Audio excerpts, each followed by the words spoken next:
Thank you for coming. Thank you for having me, as always.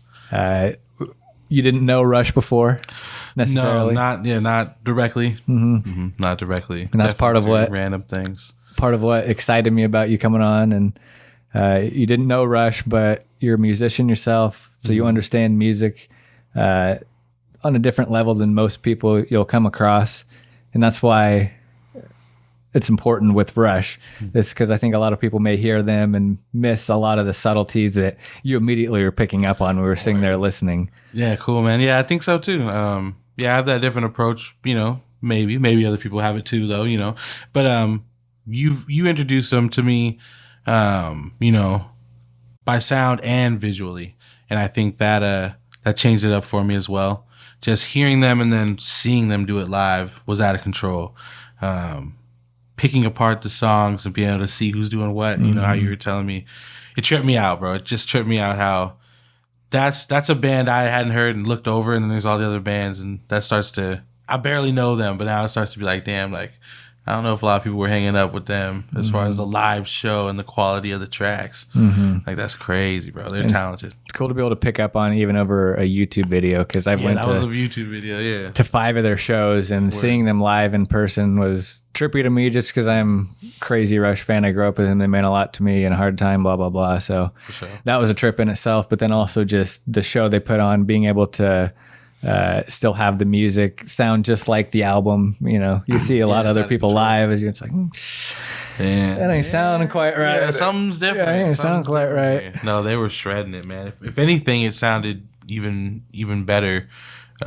Hearing not live, but the YouTube versus hearing the track A, track B situation. A lot of people don't understand that not all music is just recorded, the band playing live, one take, all right, that's the recording. It's usually not like that. It's separate. All right, you're recording now. Let's get the best take of that. You're recording now, and then it's all put together. Yeah, the process with a band is definitely usually like that, from what I know. You're tracking each situation separately and then probably together. To be able to recreate it live isn't always easy. Nah, hell not no. at all. Hell no, bro. That's the task of all tasks right there. And just to be you live while still being like sound on record. There's such a thin, I think, divide there that you have to know that you're matching it though.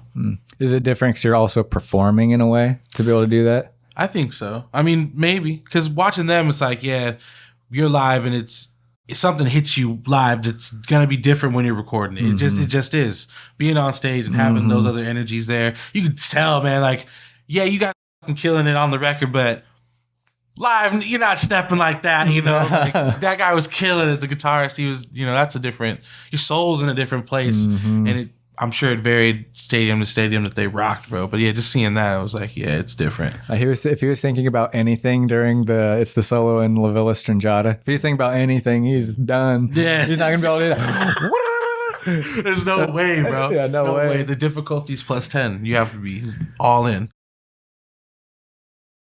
The music, it's just the classic, Rush being able to jam while being cohesive and not too busy. Oh, yeah, definitely. Telling a story without even the lyrics. You picked up on that? Yeah. What was your first impression of the song? Yeah, it was definitely trying to set you up for a story. The compared contrasting of the tempos they'd hit and how it would switch was showing you, I think, the back and forth of that, because you gave me a little of the backstory too. So then once I started hearing that, I was like, okay, I see the story unfolding now. And that was without hearing him yet at all. And then he busted through. Like, you saw my reaction when he busted through. So I was like, oh, that was great. I should have videotaped that. Voice is critical. But yeah, man, it was crazy. Yeah, I definitely picked up on what they were putting down before I heard any lyrics. Just the instruments were already telling you something. I picked up on the bass immediately. I remember. Definitely, definitely. Like, oh my God. That's what stuck out to me for sure the whole way through. It also, was the one thing I picked out, and then as I followed it, I was like, damn, this is crazy that it's in each sequence, but it's just varying barely, and other things are changing to create a whole difference as they go like sequence 1, 2, 3. Yeah, it was nice, bro. They're nice. They're nice with it. So when you're hearing them, you're hearing the bass first, probably.